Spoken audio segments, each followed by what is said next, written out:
Hello guys, మీరు ఎంతగానో ఎదురు చూస్తున్న Gujarat Titans versus Delhi match అయితే రానే వచ్చేసింది. ఇలాంటి మ్యాచ్ లో మీకు ప్రివ్యూ, మ్యాచ్ అనాలిసిస్ అన్ని తెలుసుకోవాలనుకుంటే వీడియో ఎండ్ వరకు చూడండి. ఈ వీడియో అయితే కంపల్సరీ చూడండి ఎండ్ వరకు. అలానే ఇప్పటి వరకు జరిగిన ఐపీఎల్ లో 90% యాక్యురసీ మెయింటైన్ చేసిన టెలిగ్రామ్ ఛానల్ లింక్ నా డిస్క్రిప్షన్ లో ఉంది. వెంటనే వెళ్ళి జాయిన్ అవ్వండి. ఈ ఛాన్స్ అయితే మిస్ చేసుకోకండి, చాలా బిగ్ ఆపర్చునిటీ. ఇంకా టాపిక్ లోకి వస్తే, ఈ రోజు జరగబోయే Gujarat Titans versus Delhi match అనేది సూపర్ జాక్పాట్ మ్యాచ్. అలానే మ్యాచ్ అనాలిసిస్ తెలుసుకుందాం. వీడియోని అయితే కంప్లీట్ గా చూడండి. ఈ మ్యాచ్ వచ్చి నరేంద్ర మోడీ స్టేడియం లో అయితే జరగబోతుంది. నరేంద్ర మోడీ స్టేడియం అంటే గుజరాత్ హోమ్ టీం, మనందరికీ తెలిసిందే. ఆ పిచ్ లో ఎలా బేవత్సంగా పర్ఫార్మెన్స్ చేస్తారో మనందరం ఎప్పటి నుంచో చూస్తున్నాం. అలానే వీళ్ళ ఇద్దరి మధ్య స్టాట్స్ చూసుకుంటే, ఇప్పటి వరకు జరిగిన ఐపీఎల్ లో లాస్ట్ 5 మ్యాచెస్ ఫామ్ చూసుకుంటే, గుజరాత్ టైటన్స్ వచ్చి లాస్ట్ 5 మ్యాచెస్ లో 2 మ్యాచెస్ గెలిచి 3 మ్యాచెస్ అయితే ఓడిపోయింది. అలానే ఢిల్లీ కూడా సేమ్ 5 మ్యాచెస్ లో 3 మ్యాచెస్ ఓడిపోయి 2 మ్యాచెస్ అయితే విన్ అయింది. అలానే హెడ్ టు హెడ్ చూసుకుంటే, వీళ్ళ ఇద్దరికి మధ్య జరిగిన లాస్ట్ 3 మ్యాచెస్ లో గుజరాత్ టైటన్స్ అయితే 2 మ్యాచెస్ విన్ అయింది, ఢిల్లీ క్యాపిటల్స్ అయితే 1 మ్యాచ్ అయితే విన్ అయింది.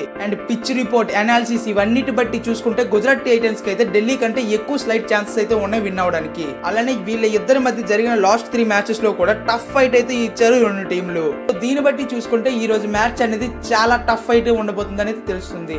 ప్రెడిక్షన్ తెలుసుకోవాలనుకుంటే మీరు చేయాల్సిందంత కేవలం నా డిస్క్రిప్షన్ లో ఉన్న లింక్ లో జాయిన్ అవ్వండి. ఛాన్స్ అయితే మిస్ చేసుకోకండి.